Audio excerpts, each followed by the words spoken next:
ఈరోజు దేవుని వాగ్దానము యోహాను రాసిన మొదటి పత్రిక 5వ అధ్యాయము 17వ వచనము. దేవుని మూలముగా పుట్టినవాడు తన్ను భద్రము చేసుకొనును కనుక దుష్టుడు వాణ్ణి ముట్టడు. ప్రార్థన.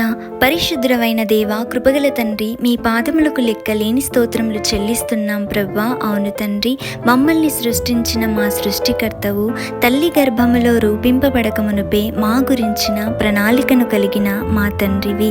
మీ మూలముగా తిరిగి జన్మించిన మేము మీ వాక్య ధ్యానములో ప్రార్థనా సహాయముతో ప్రభువా మమ్మల్ని మేము భద్రము చేసుకునేందుకు మాకు సహాయము చేయండి తండ్రి.